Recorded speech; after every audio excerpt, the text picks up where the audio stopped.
right, guys, I promised you a treat. I am so excited to have Xavier Poussard here. And as I mentioned, there have been so many lies in the mainstream media just trying to distract people from looking into this strange case of Brigitte Macron, leading people to believe that the young woman is being sued because she lied about Brigitte being a man, when in fact that young woman did not publish the initial set of articles. It was published in Cette, Documents, and the writer who we're speaking with today, his name is Xavier Poussard.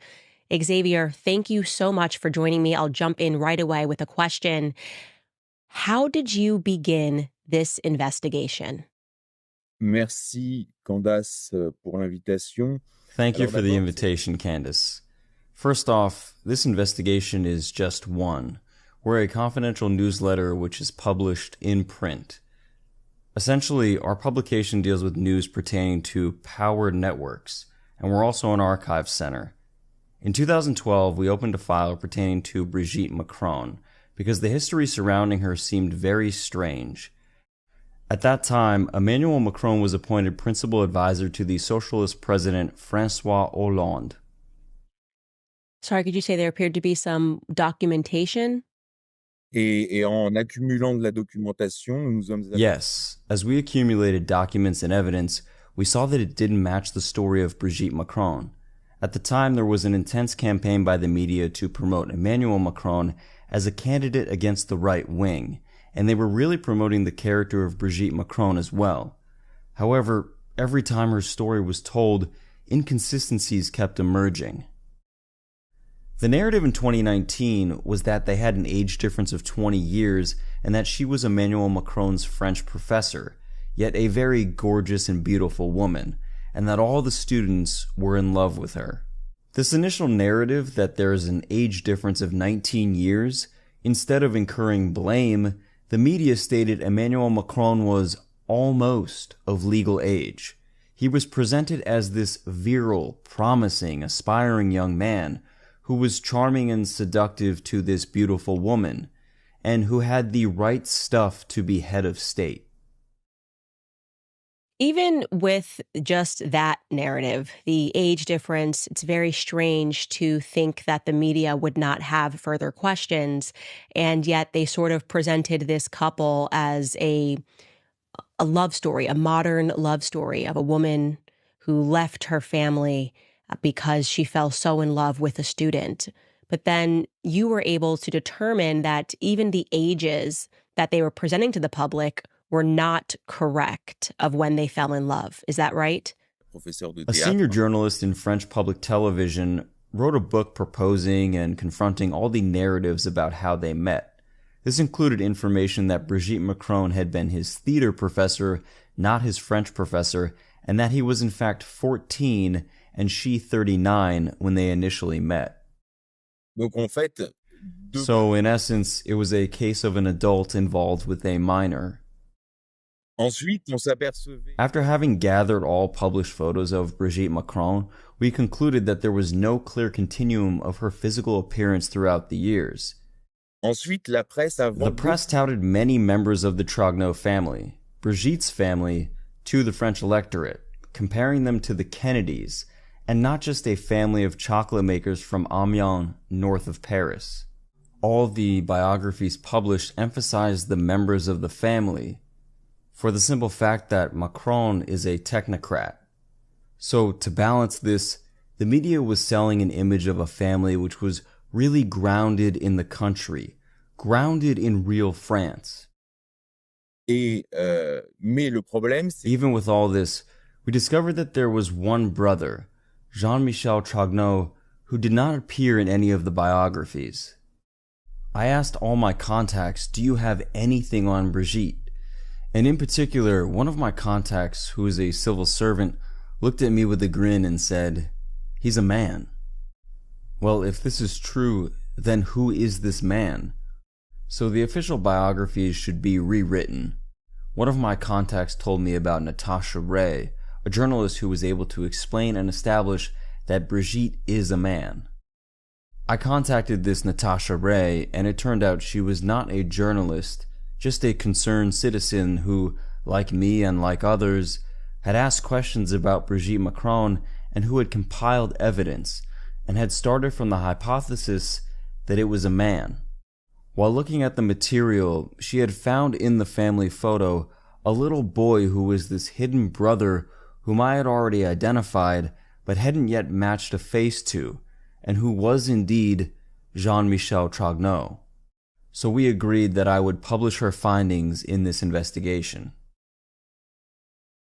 Wow. And just so my audience is clear, Natasha Ray is the one that the media is trying to present as the person who published the document. She is the one that is currently being sued. We're going to discuss the actual reason she's being sued for, but Xavier Poussard is not being sued for libel in France whatsoever.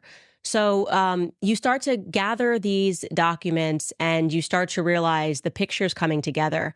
And I just want to say, for me, one of the things that I encourage my audience to do is believe their eyes. And as soon as I saw that there were really only 2 photos that were ever presented as a young Brigitte Macron, the first photo being the one that we're going to show right now, it was very obvious to me that Brigitte looked like the person on the left in the family photo.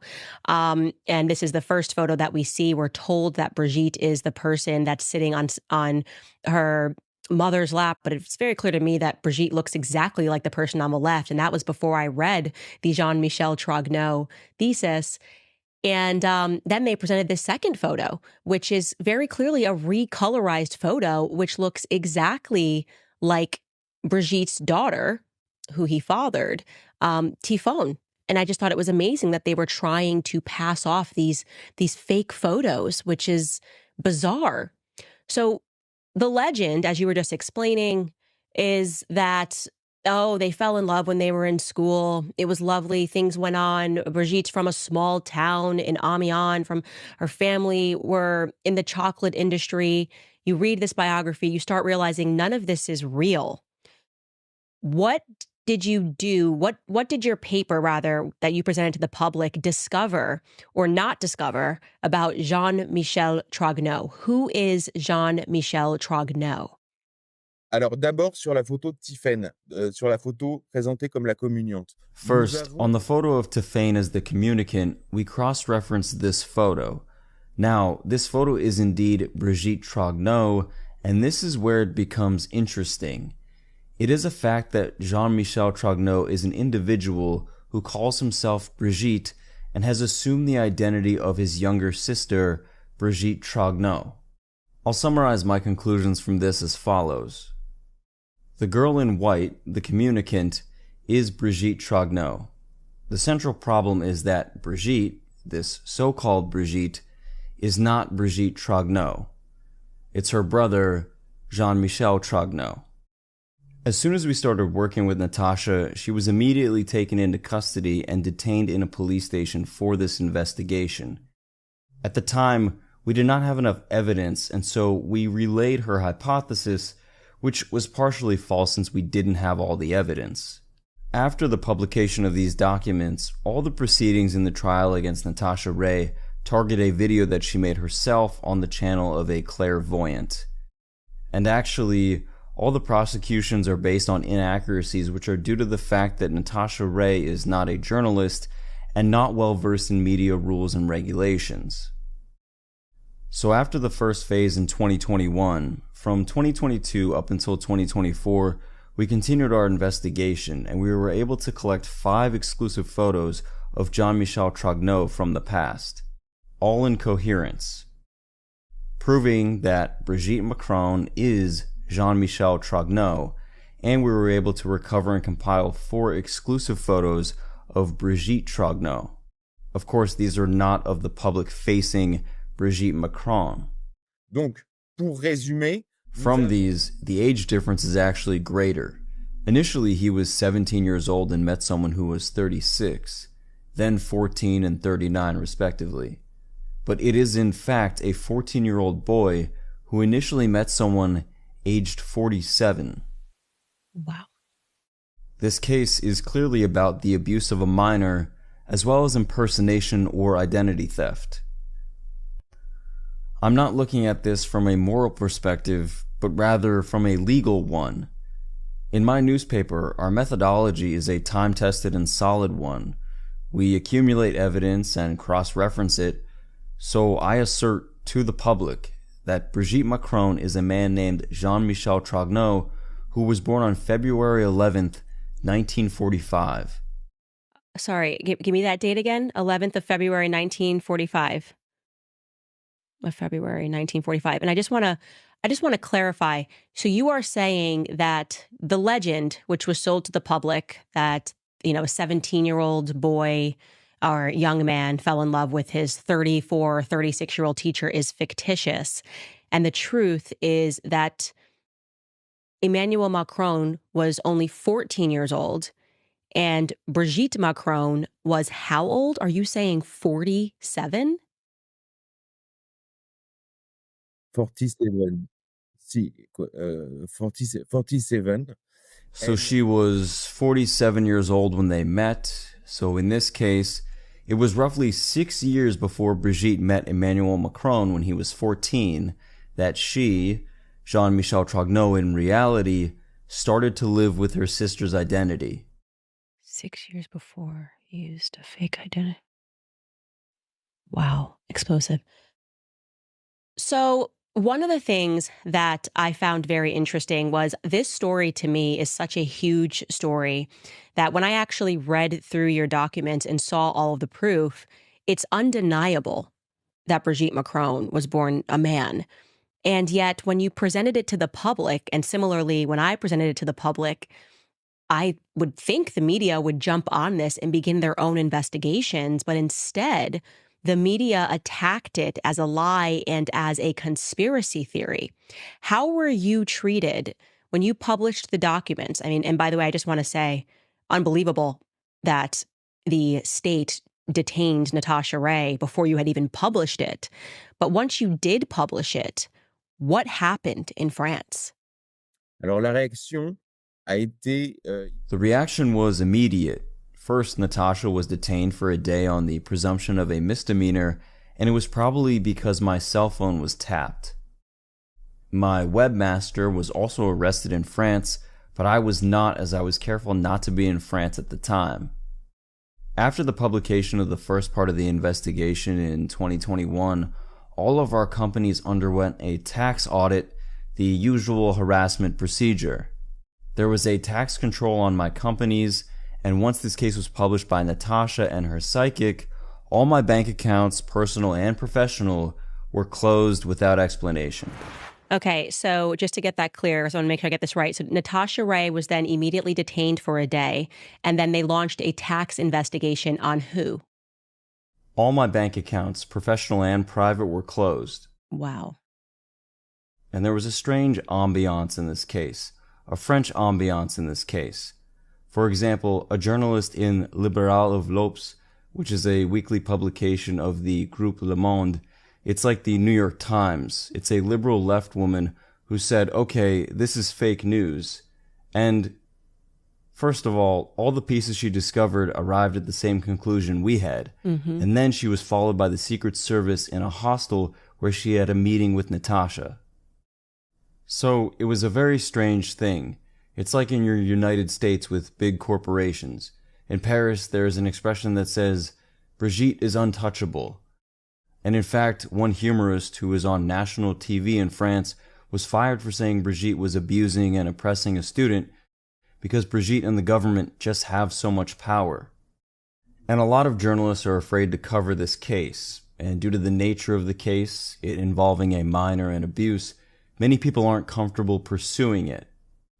There are multiple theories around Macron. You could say it's a pedophile network with a lot of people in France involved in these crimes.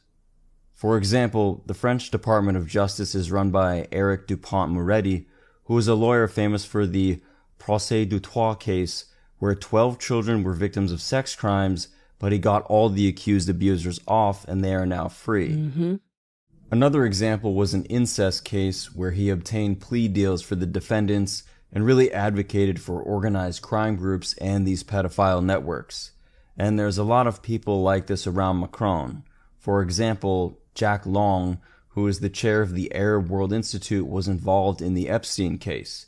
You must remember that when Epstein was arrested in New York, he was invited to France to attend the 30th anniversary of the Louvre Pyramid by Long, with all the French establishment in attendance.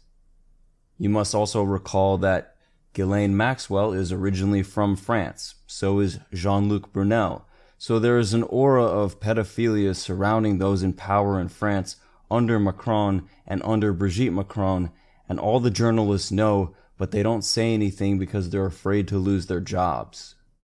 Yes. And it's incredible that there is this exact same thing happening in America right now. I mean, they fully attacked me for exposing a similar pedophile network of power that is happening here in America. And I know that I messaged you and I was explaining this to you, that it is so strange that even when you say, hey, it's very weird that they keep protecting pedophiles, you start to realize that the media, which we refer to as the establishment media, you refer to it as corporate media, are quite literally employed to protect pedophiles in power and to ruin the lives of any independent journalists who risk everything to tell the public. I want to ask you, Xavier, because there was something very interesting in your article pertaining to Emmanuel Macron. Now, my theory is that it is very plausible that they are putting pedophiles and their victims into positions of power so that they can control them all across the world. I believe that they are putting pedophiles in power. And I was very compelled by your investigation into Emmanuel Macron's childhood. Now, the legend holds that he was raised by his grandmother and didn't have a very close relationship with his biological parents. Am I correct in stating that his grandmother worked at a trans clinic at some point, or Emmanuel Macron's family worked at a trans clinic? Can you elaborate on that? First of all, we don't know much about Macron. He grew up with his grandmother, and the house they lived in is now closed. It's very strange. There's no photos that exist of Macron with his parents before the age of 25. What we discovered is that a woman named Françoise Nogues, who was presented as the mother of Emmanuel Macron, was in charge of a medical program for transgender people in France. This information was never in the newspapers, and there are testimonies that we found where transgender people are thanking Françoise Nogues for this program. And the strange point here is, when we researched the life of Jean-Michel Trogneux with Brigitte, we found that they're connected to Emmanuel Macron. All of these elements are very strange, and we must remember that Macron, before he was president, he was a banker at Rothschilds & Co., but he doesn't have the qualifications to be a banker. Yeah. A colleague of his said that it is peculiar that he became the youngest associate. In the report, we see that Brigitte Macron is very close with David de Rothschild, like family. He is the godfather of Macron. And you have to remember that David de Rothschild is the president of the World Jewish Congress. So it's for this reason that whenever anyone brings up Brigitte Macron and pedophilia, they are accused of anti-Semitism. For example, you, Candace, are accused of this. Zoe Sagon, who is a Twitter account who helped me publish this case, was banned after pressure from Jewish organizations. And during a radio show, I gave a list to the owner of a French media outlet, and France called Italy to bring accusations of anti-Semitism. 3 hours ago, a list appeared in a left-leaning paper called Le Monde Diplomatique, and it's an official list that says, Rupert Murdoch, Fox News, you are an anti-Semite. It makes no sense. The question is, why is everyone who pursues this case of Macron being labeled as an anti-Semite? The answer is very simple. It is because David de Rothschild is the godfather of Macron and the president of the World Jewish Congress. And if you look at the Epstein case, there is a financial structure to support their operation. It's a mega group created by Leslie Wexner and Edgar Bronfman, who was the chairman of the World Jewish Congress at the time. And the documents, the Austrian passport that the FBI found at Epstein's house, were a gift from Ronald Lauder, who helped Epstein in his case, and later became the president of the World Jewish Congress. You can see that it was this organization that called the Epstein case a controlled accident, and which Putin called a collective accident with blackmail on people who are really puppets and do what they're told because they don't want their private lives shown to the public. This is fascinating, and it's fascinating because the fact that you are now being accused of anti-Semitism for a piece that you wrote 3 years ago. And in reality, what you're trying to do today is to expose a pedophile ring, and to know that that is exactly what is happening to me only reaffirms my belief that what we have right now is a pedophile ring that has assumed a ton of power in the world by pretending that any person that notices this pedophile ring is an anti-Semite. My theory is that these people are not Jewish. I think that they have, they publicly present themselves as being Jewish, but in reality, they worship and follow an entirely different faith, and it's satanic. That is why I have encouraged my listeners to learn who Jacob Frank was, to learn what Frankism was, because that never went away and it came to America. And when these pedophiles get caught, they say, "Oh, I'm Jewish. This is blood libel. This is blood libel." And it's so important for Jewish people to wake up and to understand that this is not blood libel. This is not anti-Semitism. These are demonic, monstrous people that are using Judaism to hide what their actions are. And it just can't be the case that every person that discovers pedophilia is then accused of anti-Semitism by the very powerful media organ.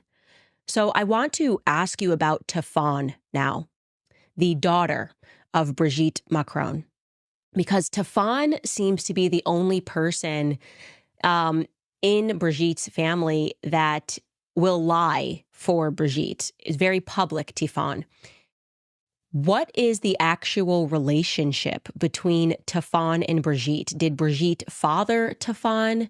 Why is Téphane so involved in trying to convince the public that Brigitte is a woman, when it's so obvious that Brigitte was born a man?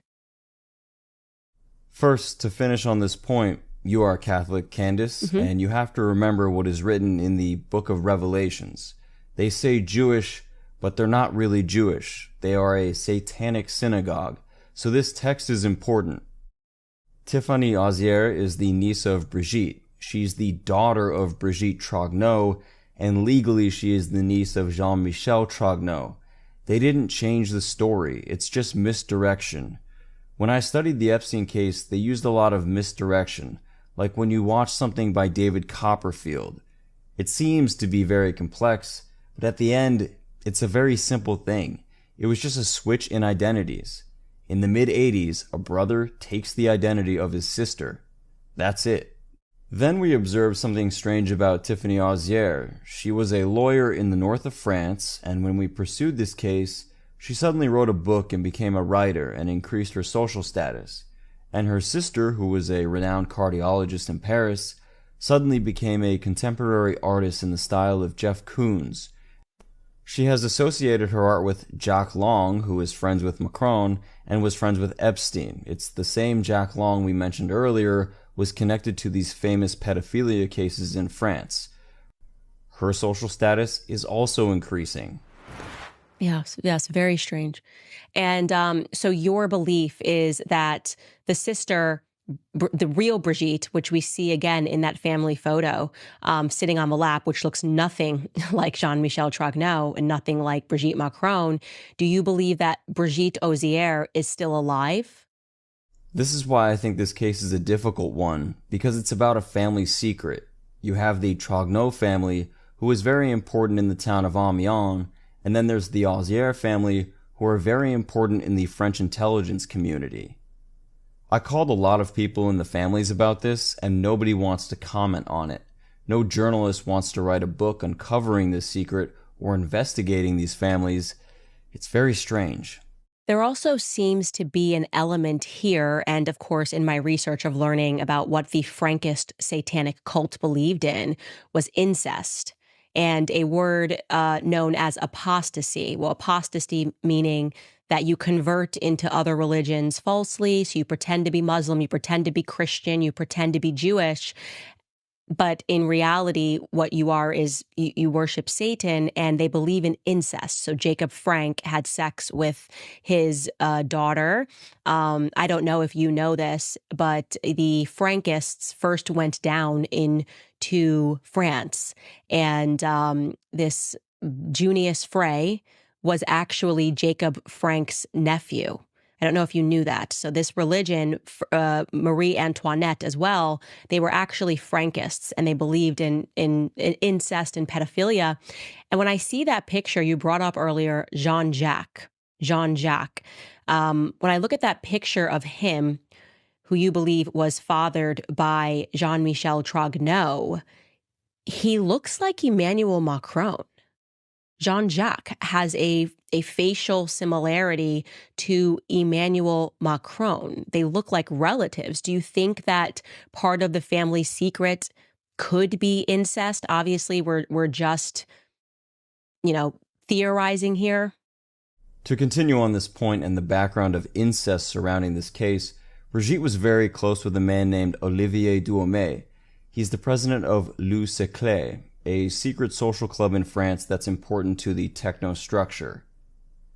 The list of members is of course secret, and the president of Le Cercle was involved in an incest scandal and was very close to Brigitte and Macron, a great supporter of them. Recall what we said about the Rothschilds. In the Museum of Judaism in Paris, the cousin of David de Rothschild, whose name is Natalia Reims, said, "In our family, we say nice is vice, but incest is best, because it stays in the family." Et puis comme on faisait très souvent dans ces familles-là, vice is nice, but incest is best, because it stays in the family. And that's strange. It's an investigation of the morality of the people in France. But remember the film Back to the Future. What happens? He goes to the past and almost seduces his mother. It is a popularized and humorized vice. But it's just another sign of Western decadence. Mm-hmm. This is very scary stuff, and it seems that there is sort of an awakening happening where people are starting to recognize that something more sinister is going on. And of course, a recent example of that was just the Olympics. It does seem that they're trying to almost now indoctrinate the entire world into their satanic faith. And it, like I said, it is my belief that this is a synagogue of Satan. Like you mentioned, it is biblical. It mentions this, people who are pretending to be Jews, but are in fact people that worship Satan. And it seems like a very small, incredibly powerful group of elites. And I can trace this through to Australia, to Switzerland, to France, to America, to Canada. And it explains why it is the circumstance that all of these world leaders that we have, even President Zelensky, all seem to be homosexual. Obviously, their relationships are not real. Emmanuel Macron had, when he got elected, a young man who came out and said that he had slept with Emmanuel Macron. And he said that he was a psychopath, that Emmanuel Macron was a psychopath. Well, in my research, I learned that psychologists were interested in how to create a psychopath. And one thing that they discovered was that if you rape a child, the chances are that they will have psychopathic tendencies when they're older, that they will develop this neurosis and that they will become psychopathic. And this is one of the elements that the French public realized about Emmanuel Macron, that he seemed to be almost psychopathic and angry when COVID happened. Like Emmanuel Macron liked to inflict pain on the public. I think that the group which runs the West have to promote psychopathic goals, because once they go away, there is only world war to maintain power. so they have to promote these dangerous psychopathic personalities and figures. And all the media narratives are the inverse. I don't mean that they're fake or false, but they are the opposite. In France, people are normal. You are Catholic, you have a family, but there are lunatics in the media. For example, a magazine with the cover featuring Melania Trump doesn't appear, and she's just a normal woman. But Brigitte has tons of covers, Michelle Obama tons of covers, but never any for Melania Trump. Well, Xavier, you and I have been in communication, and I know that we're coming down, and I want to continue this conversation. And I do want to actually translate your work into English so that people can find it in America and read it. Because if we had a world that was not being run by satanic pedophiles, you would have won a Pulitzer. You would be not having to run away for anti-Semitism pertaining to a piece 3 years ago, but you would have been awarded a Pulitzer for this incredible investigation that you've brought to the public sphere. So where can my audience follow your work? Here at Faits et Documents, we are translating our work into an English book for the American public because there is so much information that only French speakers have, as well as updating the case on our website. Stay tuned on September 12th because we have a process for this investigation and flipping it around on the media. Amazing. Well, Xavier, thank you so much for joining us today. I will definitely point my everyone that's listening to this. It's an incredible story, and the cover-up is even more incredible. And we are just so blessed that we have independent media people who are really willing to risk their lives and their freedom to get out the truth to the public. So don't just get invested in this case. Share it with people. We need everyone in the world to realize that what we have going on is something that is so sinister. It is beyond comprehension, and yet it is real. Xavier, thank you so much for joining us.